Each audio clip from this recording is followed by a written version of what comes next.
What's up, guys? Welcome back to another episode of the Cervantes podcast. Joining me today to discuss the relationship between Black men and dating preferences, self-hate and anti-Blackness, and interracial dating is CEO and founder of the Minority Report magazine and public relations major studying at Hofstra University, Nathan Odige. Nathan, how are you doing today? I'm good, Cervantes. How are you? I'm good. Thank you for being here. And Nice. rapper and member of hip hop group Where You At 2K and community health major studying at Hofstra University, Reginald Reggie LaTortue. How are you doing, Reggie? I'm great. Wonderful. Thank you for being here. Awesome. So the first question, in early January of this year, hosts of the Fresh and Fit podcast, Myron Gaines and Walter Weeks, were a hot topic on social media when a resurfaced clip of the two men saying, hey, bro, if you want to date a bunch of Shaniquas, go for it, man. Me and Fresh aren't really down with the brown like that. We ain't night riders. Sometimes if they're red bone, but in general, me and Fresh don't dabble in the dark.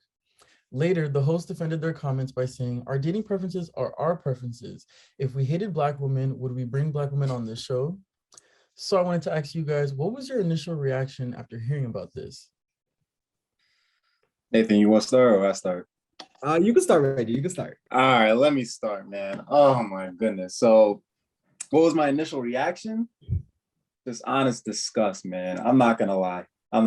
Since I was, very young, I grew up in a predominantly white town even.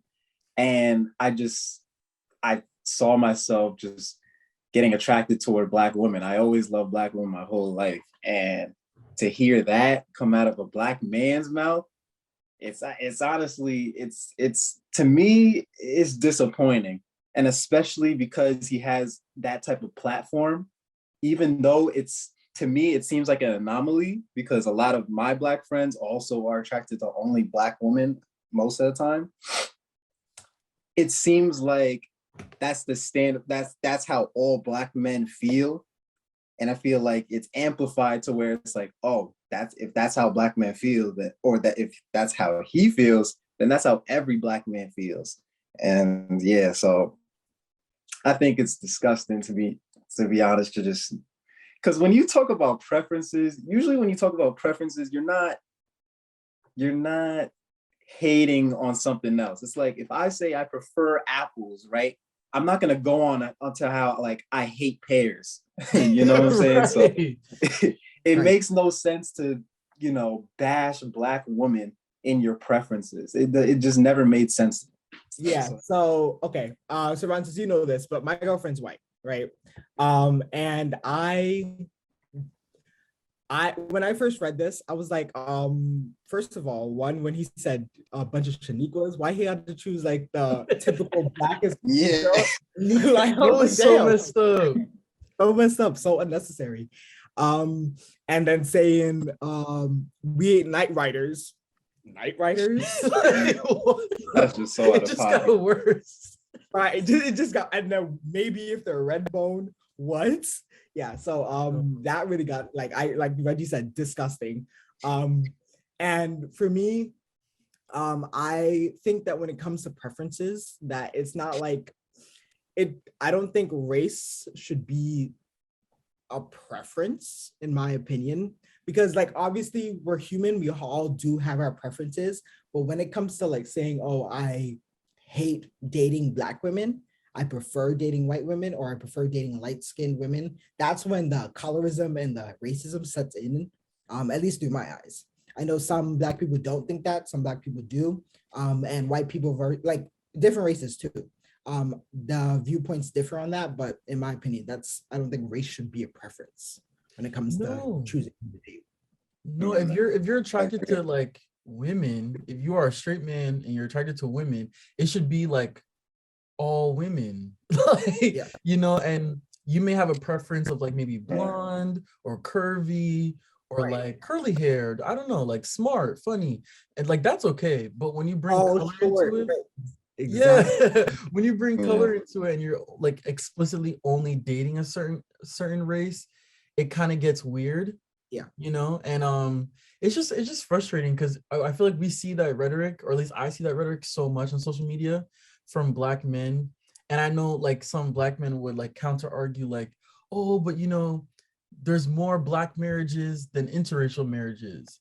But for some reason, and that may be true, I haven't done my research on that, maybe I should have, but I think I just see a lot of Black men when they reach a certain status date white women or date women that are not Black.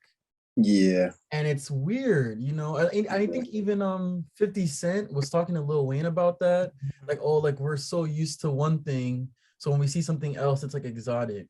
But it's like he leaves your ass for a white girl. Yeah, you know, so it's like, why, like the exotic thing, you know, so it's like Black women are like regular, so you want something different, but it's like, no, Black women can be quote unquote exotic too, but then that's even problematic because exotic refers to like a rug or food, not not white people date Black women because they're exotic, you know, so yeah, you know, so it's just, I don't like that. It hurts because I know those men have Black mothers, and I feel like you wouldn't say that in front of your Black mom. You'll say that amongst your friends in the locker room, but I don't think you would say that in front of your parents. Absolutely. Unless you know your dad had that rhetoric too, and you thought it was okay. You know, because I think it all starts at home. It all absolutely. Did you get a lot of flack for dating a white girl? Absolutely. Yeah, no, my mother was not the biggest fan at first. I mean, now she loves her. But at first, when they told her she was white, I showed her a photo. She was like, like moon blood. That's how you say. She'd be like, "Ooh, you're with the moon blood." Yeah. Moon blood. Was it also because she wasn't Haitian too? Definitely because she wasn't Haitian, but also it was definitely like the whole not being Haitian part. Because like my mom's always been trying to set me up with another Haitian person. Like I had in high school, I was dating this Jamaican girl. My mom was like, Jamaicans, Haitians, no. Okay. I was like, all right, it's not like, come on. But yeah, it was definitely the not Haitian part, but it was more the not white part, or the actually she's white part that got to my mom, because, you know, white people and Black people don't have the best history. Right. But yeah, my mom is okay with that now. Like she doesn't really have an issue with the white part. So okay. Yeah, that's good. 3 years in. No, but I can the reason why I asked that was because what you said, the last part, what you said, because you know it is still kind of I feel like looked down upon a little bit for some people in our community when you date a white person. And then also I think as Caribbeans, it's like if you're not dating someone else of the same country, it's like oh, like you betrayed us. What are you doing? You betrayed the family. So I know that comes up too. What about you? Is Tyler Haitian as well? No, she's Jamaican actually. Oh, okay. Yeah, so typically, honestly, in my life, I've been with Haitian girls. That's just, I guess, you know, when you have the same culture, it's like, oh, it's like, I guess, another feature, something that I guess enhances you or is like more attractive, because it's like, oh, you experience kind of the same stuff, right? Yeah. So but you know, when I met Tyler, I was thinking like, would my mom, you know, care? Would my dad really care? And honestly, they don't at all. You know, they love Tyler. They love Tyler a lot. And I did ask, because Tyler did also kind of have that question, like, oh, like, are your parents gonna like me? I know I'm not Haitian. I'm like, no, they're pretty cool. And so I did ask them one day, like, you know, do you mind Tyler not being Haitian? She's like, not at all. Like, you don't need to marry a Haitian girl.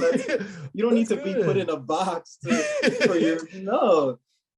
But yeah, so honestly, yeah, they don't really care that much. And especially even with white girls, I remember I told you guys that I lived in a predominantly white town, and they didn't mind if I were to bring home a white girl, if I were to be with a white girl. They had no problem with it. Especially, again, I'm surrounded by it. I'm going to be, you know, interacting with them. So it's nothing. Yeah. No, I get that. And I think if you close yourself off too, you're closing, if you're too like gun-ho on like one type of woman, you're like kind of stopping yourself from all the other beautiful, amazing women out there. you know. Right. But yeah, I know some parents could be like strict about that. What was I gonna ask? How do you guys think we can put an end to anti-Blackness, to the anti-Blackness that a lot of Black men seem to have? I mean, oof. Well, that's a really I low think, question. I think it's a very, yeah, it's a heavy question, only because I think a lot of people, I think for one, like I said, I think it's a little blown out of proportion. I don't think too many Black men think this way. I think there might be a little anti-Blackness in, you know, a lot of Black men, but very minimal. But like to the extent of this, I think it's very, Yeah. it's an anomaly. But to your question to how we could stop it or how we could prevent it, I honestly couldn't tell you, because it's hard to go and change everybody's ideology, especially when it's been passed down from generation to generation to generation. And colorism is still very much alive. Racism is still very much alive. It's going to take, to me, I think it's going to take centuries before we could even like get to the topic of colorism, let alone racism. So Preach to that. Yeah, because we're still battling that too. Yes, right. that's so Exactly. true. And what about you, Nathan? I think, like Reggie said, this is very, like, I'm not used to hearing Black people say this. In fact, I'm used to experiencing and realizing the opposite when it comes to that. Like, I've had Black people look at me holding my white girlfriend's hand in disgust. Right. Wow. Yeah. So it's not like, so I haven't really like experienced anyone with this type of mindset. But I think to put an end to it, especially when it comes to the negative outlook towards Black women, I think people need to stop, Black men need to stop putting Black women on such a low pedestal, because that's what we do. That's how, like, Black women aren't appreciated and respected enough in the Black community as it is. Therefore, they're looked at as impulsive, emotional, angry all the time, bitter, and especially if they're single, especially if the older they get and the singler they keep being single, they are looked in the eyes of a Black man as not something they want to date, you know. So I think that Black men need to start putting Black women on a pedestal that's higher than their own, because that's like, we've been lowering their status for a very long time, treating them as if they were just housewives and that's it. They're just here to pump babies for us. Right. So like, I think that's the first step, at least. I know there's a whole bunch of steps that we got to do to get rid of this thing, but at least I think that's the first step. Yeah, I agree with that. I agree with what you guys said. And I think at home, like like when we become fathers and when our friends that are Black become fathers, we have to teach our sons that, like, you know, Black is beautiful, Black women are beautiful, not just Zendaya, not just Bernice Burgos, you know, the Instagram baddies, all the Black women in between. And just because you're not attracted to maybe, you know, one Black woman doesn't mean that they're all ugly, or doesn't mean that you should make fun of them. And I feel like, yeah, it starts at home. And it's just so interesting, because I feel like in other communities, the men are not putting down their women the way some Black men do to Black women. You know what I'm trying to say? Like, yeah, I don't see this rhetoric with Latino men talking down on Latino women, Asian men talking, like, I feel like they don't do that. So I want us to be better, you know? I absolutely in cultures all over the world, they treat, I mean, yes, women all over the world have not been treated with proper respect or rights, right, ever, as like, obviously, but in cultures around the world, they treat their women better than Black men treat our women. Right. And not to say, like, I don't want to let those men off the hook, because I'm sure they do. Right.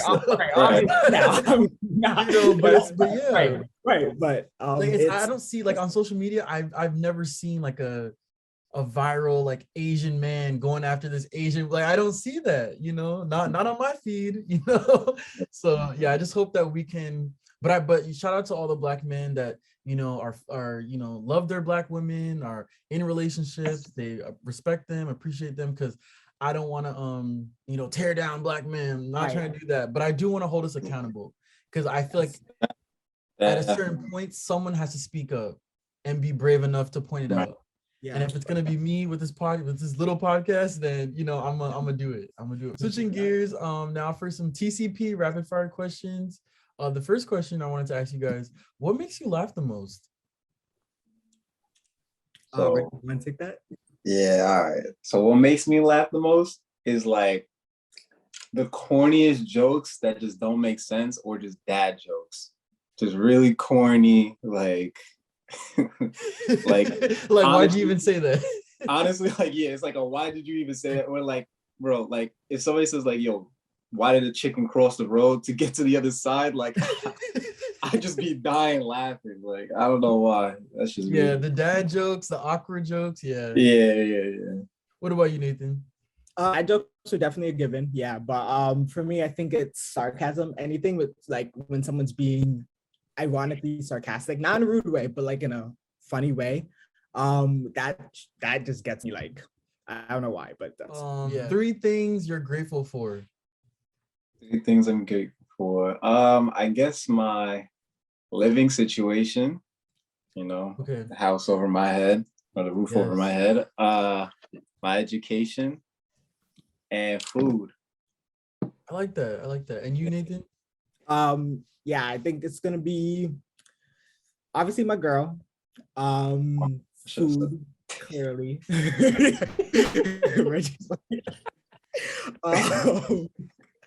Yeah, my girl, food, definitely, and probably my eyesight. Definitely my eyesight, gotta say. That's a good one. What would you guys tell your younger selves? Man, honestly, I don't know if I don't want to tell my younger self anything.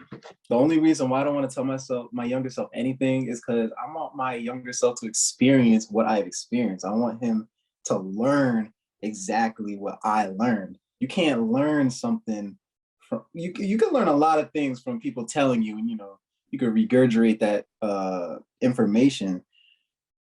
But I feel like you just gotta experience stuff, man. And I wouldn't want to tell him anything. I just tell him good luck, bro. I haven't heard that one yet on the podcast. That's a good one. That's a good one. Yeah, that is good. I agree with that. But I've been saying, at least for the last probably since September, I've been saying as a joke that I would bully freshman year me. I definitely saying. Like what? Because I feel like who I am now and who I was freshman year, I look back and I'm like, cringe. Like, what is that? Facts. Yeah. So I definitely. That probably would be it. I'd probably go back to freshman year and be like, hey, listen, you're in college now, not in high school. Switch this up. Come on. Yes. But I agree with Reggie though. I have learned a lot in the last couple of years. And I'm not the same person. It's because of my experiences. So I guess I would want my younger self to experience that. But if I could go back, I would bully him. Where do you see yourselves in 5 years? Where do I see myself in 5 years? Honestly, I think in 5 years, probably still be in school, because I'm trying to go to medical school. So yeah, I'd probably be probably still be in school at that time. But hopefully, honestly, in 5 years, I would just be traveling the world, or at least, enjoying life while I'm young. So I like that. What do you want to specialize in? What kind of doctor do you want to be? I want to get into geriatrics. So old people, Nice. Okay. That's awesome. What about you, Nathan? I think my plan is to go to DC after undergrad and probably go to grad school in DC. So I'll probably be there still at a job, hopefully in DC. So yeah, that's where I see myself. DC, working for a PR agency, some PR agency. I don't know what kind of PR yet. I'm trying to look into that. Don't know yet. Maybe entertainment, but Okay. yeah. I thought you were gonna say law when you said DC. Oh yeah, no. I wanted to be a lawyer, and then I was applying for Hofstra, and I was like, that's not for me. It is difficult. It's Yeah, difficult. yeah. I Bar was like, exam. yeah, I was like that. I know myself. That's not for me. And the last TCP rapid fire question: what would you guys name this current chapter of your lives? Oh, I would name it. So I'd name it season 8. And the reason why I call it season 8 is because this is my 8th semester, right? And since since freshman year, me and my friends actually, we just been saying we've been in a soap opera, we've been in a comedy show, and like we're just waiting for the cameras to come out, right? So, you know, every semester is a new season. So yeah, this is season 8 for me. And it's so crazy how every semester in college is so different, and like so much happens in 4 months or however long it is. So I like that season 8. That's different. Yeah. It's good. I like Nathan. That. I don't know. I would probably call this chapter in my life.